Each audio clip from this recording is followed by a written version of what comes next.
Hello, I'm George Elias, and rather unfortunately, we've got to add to the Gonzalo Lira story. Now, if you look behind me, you'll see my position on Gonzalo Lira, free Gonzalo Lira. And this is the position that Scott Ritter, Vanessa Beeley, Eva Bartlett, and anybody else that's questioning Lira's association with the SBU has. So the flack that's coming across, and it's emanating from friends of Lira, which is amazing, really goes against the grain of what journalism is. And I'm going to explain why. We're supposed to be the fourth estate. We're supposed to be there to protect the public interest, not our own. Being a journalist, you lose the right to protect yourself over the public interest. Really think about that for a second. Otherwise, there's no reason for journalists to poke their noses into places that could get them hurt, like war zones. Think about it. That makes sense, yes? But what Brian Berletic, the Duran, the Mark Sleboda, and every other platform or journal is purporting is that protecting the people is irrelevant if it's not in the interest of Gonzalo Lira. And that looking at the idea of SBU involvement in this situation at any level is harmful to Lira, when in fact that participation or involvement by the SBU is dangerous to their readers. Now, we went through all this in 2016, 2017, and it ended up in the great purges on Twitter, on Facebook, all over the place on social media. And what they're saying is, that's okay. Back in 2017, journalists were saying, oh, I lost 100,000 followers today. Well, my position then and now is you really didn't need to if you were paying attention, and your followers, which is your income, these people have lives and some of them need to be online to make a living. That's a reality. And if all they are is a follower to you, it really didn't matter. And guess what? You failed as the fourth estate. You did not protect these people. Well, how do I know about this? From 2015 onward, I was screaming the Great Purge was coming. The source of it was actually Michael Weiss of Politico, believe it or not. He came up with the idea. And I documented it all the way through, who was involved, what they were doing, what to expect. And it was a great surprise, right? Wrong. It was a failure on our part. Now, alternative media started because of the failure of mainstream media. Because mainstream media all of a sudden was all about the narrative and not about fact-based reporting. And I've got news for you on this one too. All the way through the 2000s, they said this was coming. They warned and they warned and they warned and did stories, interviewed experts, and not one single person, including myself, listened. And then they gave up. In 2012, publishing the narrative became legal under Barack Obama. It was called the Smith-Mundt Act revision. They made doing military-grade information operations on United States citizens legal. Guess what? No one cared. While we moan and whine about mainstream media, well, it gave all these new superstars a place to go now and hang their bylines. And that was pretty cool because we were going to fix things. Well, instead, if we were addressing a problem and we became the problem, we're actually worse than they are. Because in a lot of those editorial rooms, it's not controlled. You want to be there, you write what you're told to. and that's a fact. We have the freedom to do right as we see fit, and we failed. Lira's case is, a glaring example. And I'm going to put this really clearly, succinctly. Now, let's say at your bank or every bank, all the data was compromised. Okay, your logins, everything is up for grabs. A hacker has it. And the police catch somebody. Okay, he's caught. And they're going to put him on trial, but they don't know if this is the guy or not. Evidence is, it has to go through before guilt is presumed. Fair trial, right? Should reporters, journalists, report on the fact that there was a data breach and you need to protect your accounts? Or should they sit there and say it's none of your freaking business until the trial's over? You shouldn't know about this until the trial's over. Now, would that be being part of the Fourth Estate? If we're supposed to be acting in the public interest, protecting the public, even from ourselves, would that be acting in the public interest if for the entire year that trial was up for line, every bank account that was affected could be hacked and the money stolen and no one knows why? Now, thank God we have insurance on those bank accounts, right? Well, suppose that wasn't there. Suppose. Now, let's say those banks were, the accounts were hacked. On the one hand, if the bank was all up to date and took every measure that they could to stop this from happening, they're not responsible for a crime in that case. Couldn't be. It's something new. You lose your money. That's where we are today.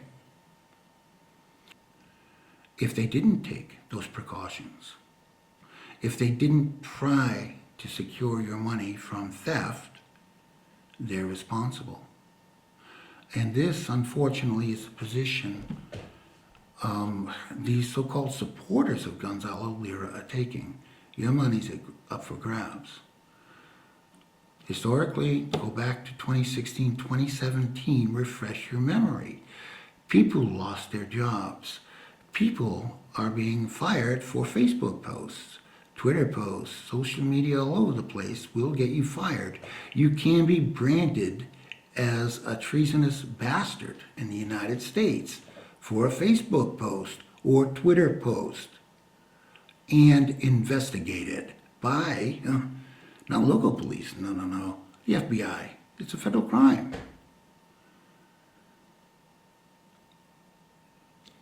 Their lack of understanding of what this Fourth Amendment is, while they take your money, is putting you up for grabs for that. And I'm going to explain all this. If I look a little bit excited, honestly, I am. I am answering questions about this like, prove to me it's illegal for Gonzalo Lira to have a bank account in Ukraine. How about this one? Prove to me it's illegal for Gonzalo Lira to do anti-Ukrainian video in Ukraine. Today, seriously, honestly, and this came from an educated person, by the way, that is just crazy. What is it saying? What is it saying is that tacitly or explicitly,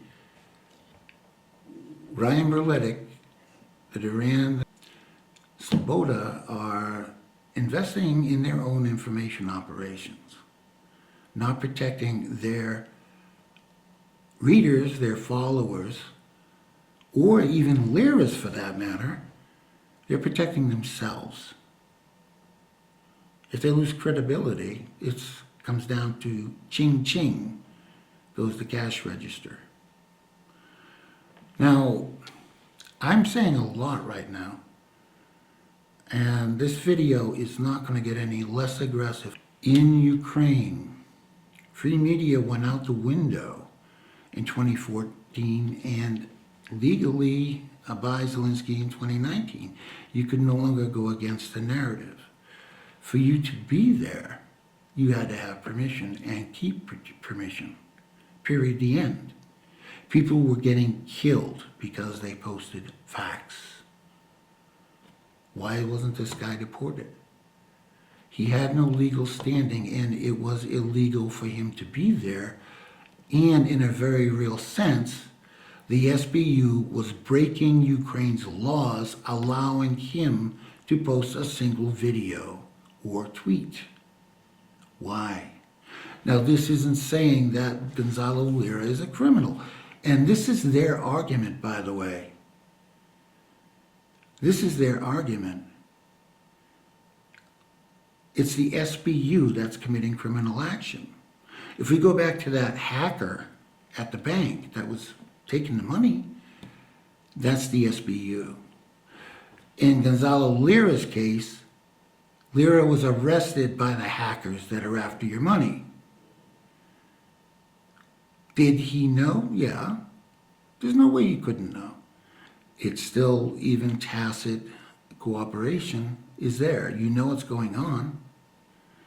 But when we're talking about metadata, it sounds, kind of otherworldly. Well, what's it actually mean? You're taking, what, the .com out of my what, email? Well, what are you taking? When we get into this right now, you're going to see that how wrong their position is. It should have been mitigation and supporting Gonzalo Lira. Mitigation, protect people. Gonzalo Lira walked in this with his eyes open. It should work to get him free, but it should be done with that understanding. People watching his videos or following these other journalists that open their publications up to this, why wouldn't they be protected? Why shouldn't they be? They should have mitigated the situation, and they refused to.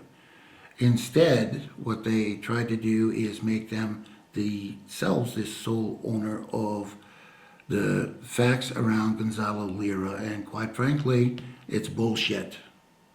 And I challenge them to argue any point I'm making. They cannot do it. Otherwise, they would have. Instead, they come out with this emotional garbage appeal. Gonzalo Lira could not have a bank account in Ukraine because he was breaking the law by being there, because according to Ukrainian law, he's a propagandist. I said in the last video, Ukraine stole my bank account. In 2014, they closed everybody else's too that was saying anything that was anti-Ukrainian. That has nothing to do with Gonzalo Lira, that's Ukraine. I'm spelling it out because these people, these fourth estate heroes, don't seem to understand the difference between Gonzalo Lira and the SBU and conflate one with the other. And they're causing a lot of confusion that's unnecessary. Now, what is it about Gonzalo Lira's metadata getting into the hands of the SBU that's bad? Or not just his, by the way, all these publications. And their reaction to it was priceless. Oh, we kind of knew the SBU was probably listening to us, so we took precautions. Well, great. And you opened up all your viewers, your readers to it, and didn't warn them that it's actually their asses, not yours, that are on the line. You really understand all of this, don't you? Yes, you do.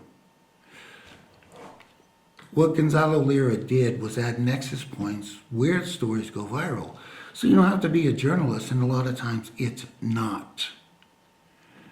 It's the person supporting them that's trusted. All these people in their, let's say, Twitter feed or whatever, and that story's going to go viral there. That's a good point for the SBU to take out an account, or, well, if it's in reach, a person. But it needs to stop.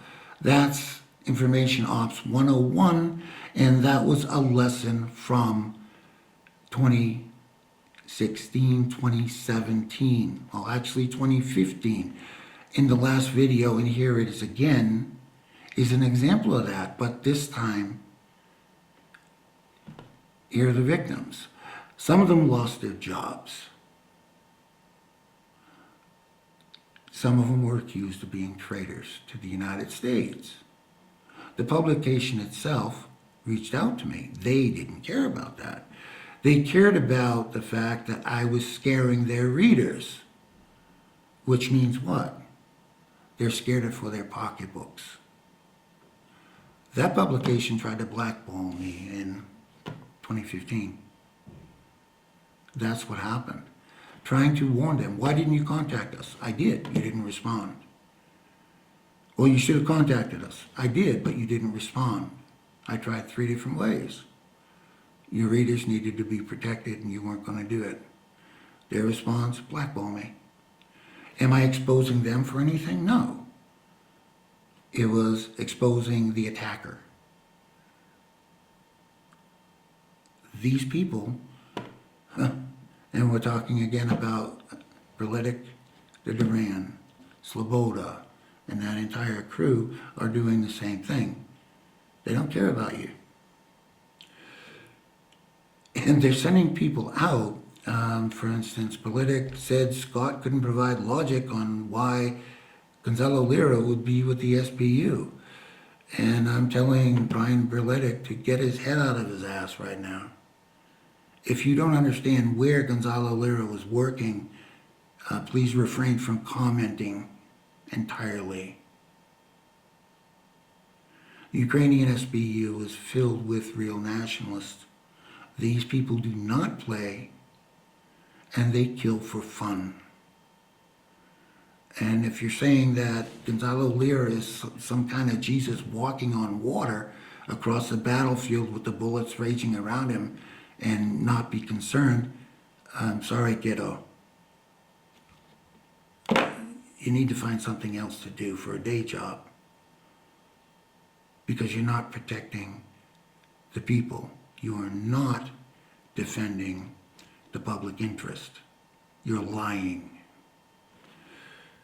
If we go onward, those influencers where these stories go viral would be deplatformed and demonetized. Can't make a living. That's what happened 2016, 2017, and I was reporting on it in 2015. That's just for the record. Now, this isn't how great I am, but the information is there for you to protect you. It's been there. And from then till now, this is how long these people who went through this, took you through this before, and you became one of their 100,000 followers lost. They didn't fix things. It's business as usual. Because of GL, Gonzalo Lira, and this metadata, they got the information like where you work, that's listed in this behind me, to get you fired. How about to close your bank account? That's also going on. That's been ongoing since 2017. Ongoing. It's still happening. How about as a SWAT target? Now, what do I mean by SWAT? Am I talking about, slapping you? No. At the police department, SWAT, over the years, for targets that these people wanted to send a lesson to. And last one I heard about was a few months ago. They call up SWAT, tell them there's a violent crime going on, and you get waken up by SWAT breaking your freaking door down with guns pointed. That's called swatting. It became a real popular thing for these people to do to people they don't like you. How do they find them? They start with the metadata. They have you geolocated, and it is a very real thing. Now, tell me, if there's a 1% chance that SWAT is going to kill you as you're getting out of bed because you're doing it too aggressively, because someone broke into your house, what do you think? If it could have been prevented, what do you think? If someone had that information that you trusted for news and information, and they refused to tell you this because they wanted to protect their own bottom line and their friend, is that a good thing or a bad thing? You can see why I'm a little upset over this. Through Gonzalo Lira, they can learn how these journalists, friends of his, communicate. And at that point, they can be invasive on the communications between them and whoever it is they talk to. They can provide the comms for agencies to do legal investigations. What do you think? They're doing this in the U.S. all the time. I know people that are under FBI investigations for posting a tweet. They're supporting Russia. They're good Americans. That's going on. Targets for the Ukrainian Information Operation Army. There's over 200,000 of these people. Forget about NAFU. These people are actively looking to screw your life. They get paid to make you fired. They get paid to call your friends, your family, your kids' school, and tell them what a traitor you are and your boss. If you have a website, they get paid to call the server and say you're committing treason against the United States and they better take you down. And at over 200,000, they hand out these notices to do this or that by email. All they need to do is add, 5,000 people call the server, say you need to get rid of this guy. What do you think is going to happen? Guess what? It happens. Aaron Weisberg cut his teeth on taking out the single biggest alternative media platform that ever existed in the 2000s. What do you think? How do you think you're going to stand up to that? I don't care who you are. They're making the political associations to use against politicians and candidates. Think Russiagate. And that ties into the last point, doesn't it? All they need to do is tie them to you, and quite frankly, you've been branded. Now they're branded too. So politicians, politicos, candidates, policy people, influential people that are out here trying to help, now all of a sudden are branded as, undesirable in the United States or elsewhere because they're associated with you who've never done anything wrong, because this guy got his data, your data, into the wrong hands. Ammo for corrupt politicals and the Ukrainian diaspora to demonize policy dissidents. And what that means is anyone going against Ukrainian, American policy on Ukraine or Ukrainian policy against you is a little evil prick that needs to be arrested. That's the reality, again, going on, happening. Lists of names for fact checkers to demonize. Need I explain? Where do you think they get their whole thing from? And who the hell do you think these fact checkers are? No, really. If you go back far enough in their ownership in history, you're going to find all of them or most of them tied to Ukraine. Names for no-go, no-fly, and unwelcome lists everywhere.